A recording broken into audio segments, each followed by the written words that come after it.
Hello বন্ধুরা, আমি আবার একটা নতুন ভিডিও নিয়ে চলে এসেছি।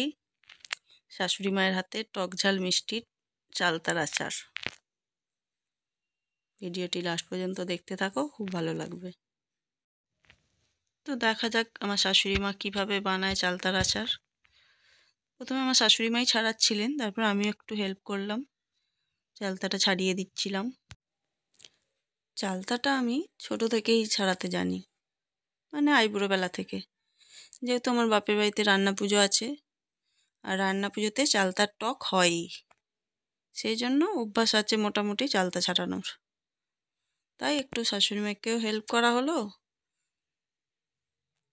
আর দুজনে মিলেই ছাড়াচ্ছি। এদিকে আমার শাশুড়ি মা চলে এসেছেন চালতা ছাড়িয়ে আচার করতে। চালতাটা একটু নুন দিয়ে হালকা সিদ্ধ করে নিয়েছেন, যাতে এই হামালদিস্তাতে পেস্টটা ভালো হয়। শিলটা মুছে এগুলো গুঁড়ি দাও না। সেই শিলে গোড়াতে হবে।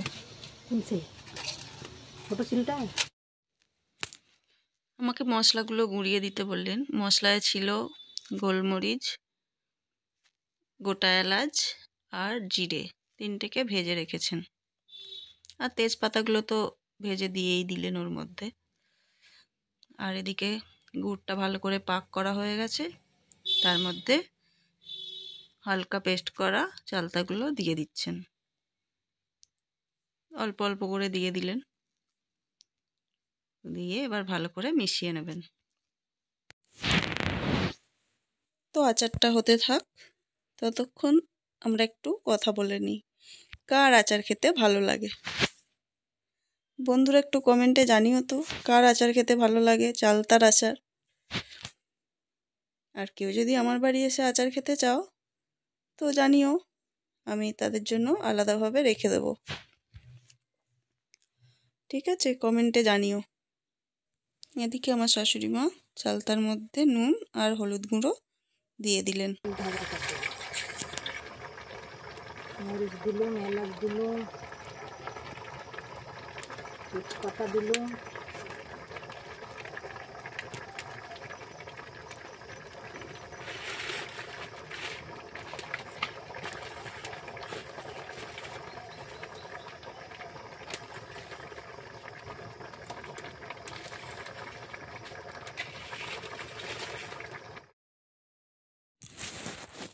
চালতার আচার তো প্রায় রেডি।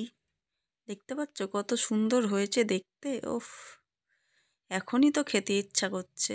তো আমার শাশুড়িমাকে বললাম একটু তোলো, তাই উনি একটু দিলেন আমাকে টেস্ট করার জন্য, টক মিষ্টি ঝাল সব ঠিকঠাক আছে নাকি। তো আমারও খুব ভালোই লাগলো খেতে। আমিও বলে দিলাম যে ঠিকঠাকই আছে সব কিছু। তো এদিকে রেডি হয়ে গেছে। আমার ছেলেও এসেছে টেস্ট করার জন্য, ওরও টেস্ট করা হয়ে গেছে, এবার চলে যাচ্ছে। তারপর তো আমি ছাদে গিয়ে রোদে দিয়ে দিলাম। ওহ, কি দারুণ হয়েছে। তো বন্ধুরা, ভালো লাগলে লাইক করো, কমেন্ট করো, টাটা।